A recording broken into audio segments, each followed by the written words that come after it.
Welcome back, folks. It's John Pollock here alongside Robin Black, getting set for UFC 197 coming up Saturday night in Las Vegas, Nevada. And we are joined at this time by UFC flyweight Chris Kelades as he gets set to return to the octagon, meeting Sergio Pettis. Chris, it's been some time in between fights here. We last saw you up here in Canada in Saskatoon. Is this a longer break than you wanted in between fights? Yeah, most definitely. I was looking to kind of mix it up and get back in there before the end of last year. I fought in August, so I was hoping to kind of get on a card late in the year and finish off 2015, but didn't happen that way, and here we are, almost 8 months later to the day. Chris, you look at your opponent, and it's got to be a fun, exciting fight. And you look at a guy like this who, does a lot of flashy stuff and plays outside of the box. In theory, the way to beat him is just solid fundamentals. Is that how you're approaching this fight? Yeah, pretty much. Just being defensively sound and knowing what I'm going for, and just having an all-around tight game. He is definitely a flashy guy and likes that kind of game, but he's a very technically sound fighter too. So, I don't see a whole lot of power in what he offers, but at the same time, he's technically sound that I respect everything that he has to offer. Chris, of course, your debut, we've discussed it so many times, UFC debut, that is, fighting in Halifax had to have been a career milestone for you. But this time around, you're fighting in Las Vegas, which I think every fighter, they strive to be fighting in a place like Las Vegas on a major pay-per-view event such as this card at 197. I mean, is this any more special for you, the fact that this is going to be such a big card and your first time fighting in Las Vegas?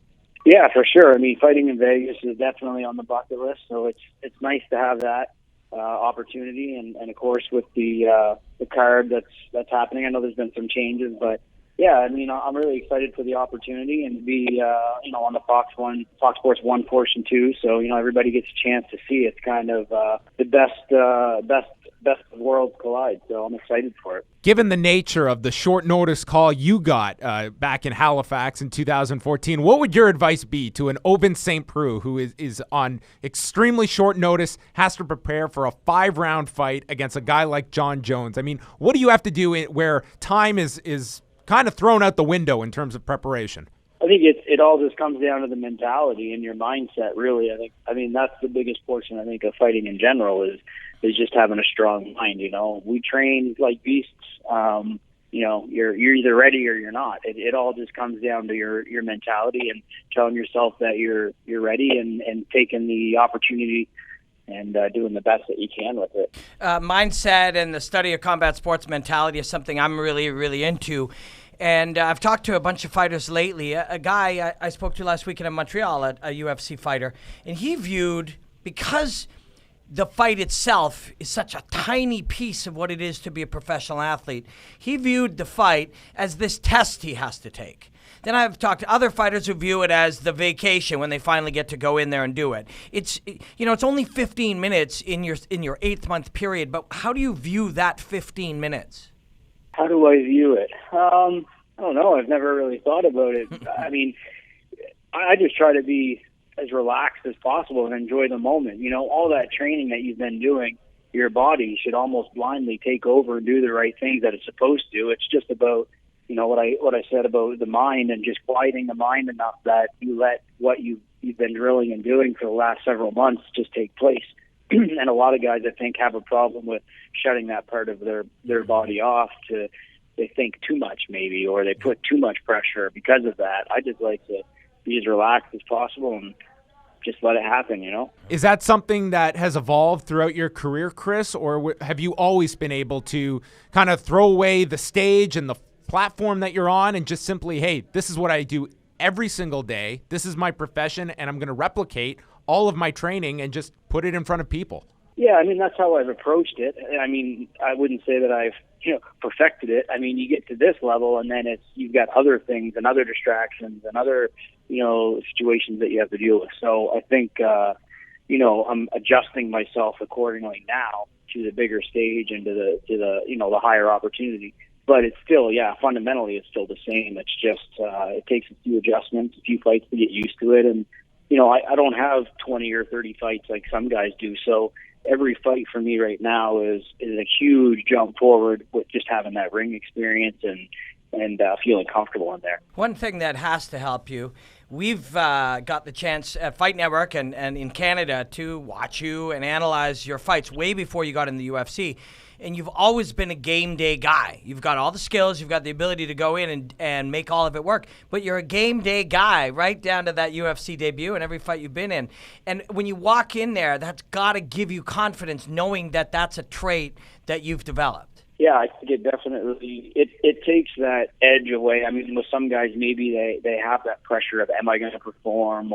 But I just know, if all the other work is done and my mindset is right, that everything is just gonna go on cruise control, and that's just what it is. You just got to focus, and it hasn't been a problem for me in the past. I don't expect it will be, and you just got to enjoy the moment, right? Were you in Florida for this entire camp, Chris? Yeah, I came down to Florida January 3rd, so I've been here for almost 4 months. I thought I'd be fighting a little sooner, so I thought, after the holidays, get down there and get a jump on things. But it's definitely been beneficial to be here, a few extra months, longer than intended, and just kind of hone different skills and get better at the overall game. Yeah, so you'll do 9, 10, 11 sessions a week and other prep and other things to get yourself ready. But what does life for you look like in Florida outside of those 11 sessions a week? What are you doing for fun? What are you settling in there? Do you go to the beach? Are you one of these guys who just goes back and plays video games and sleeps? What's your life look like there? A little bit of all the above. I stay at the dorm here. They just had a new gym built, and I've been here since day one. So they got a dorm and a residence above the gym. So, it's eat, sleep, and train basically to the week, and then you get a day to go to the beach or just go to the mall or something like that, just to kind of take your time off. But really it's been, 3.5, 4 months of just eating, sleeping, and training.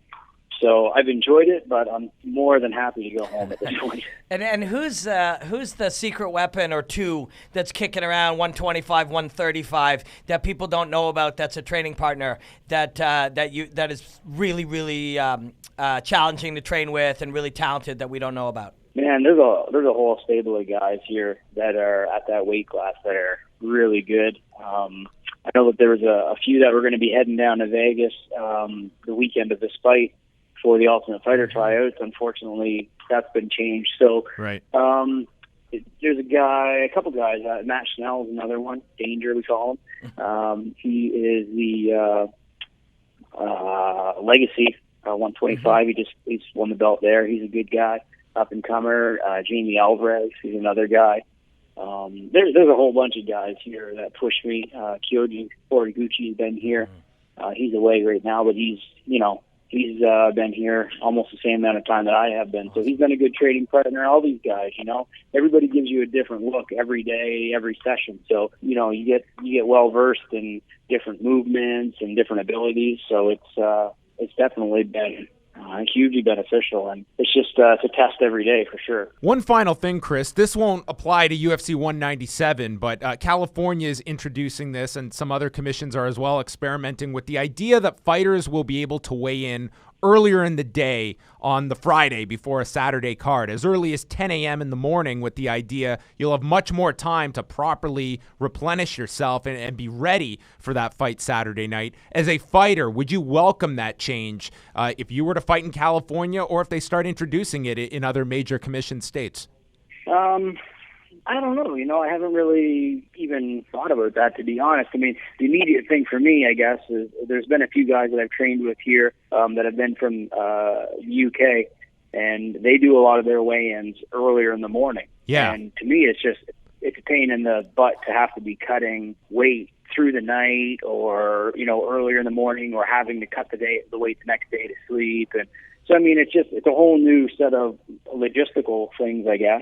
I'm not opposed to anything that's going to make it safer, that's for sure. But Will that in turn make it safer, or is it just, I don't know. Yeah, it's going to be interesting to watch. The UFC 199 card is the first UFC event that's going to have that option for fighters in California. But we're very much looking forward to this fight, Chris. It's Sergio Pettis, Chris Kelades going down next Saturday night from Las Vegas, part of UFC 197. All the best going into fight week, Chris. We're looking forward to the fight. Very good. I appreciate it. Thanks, guys.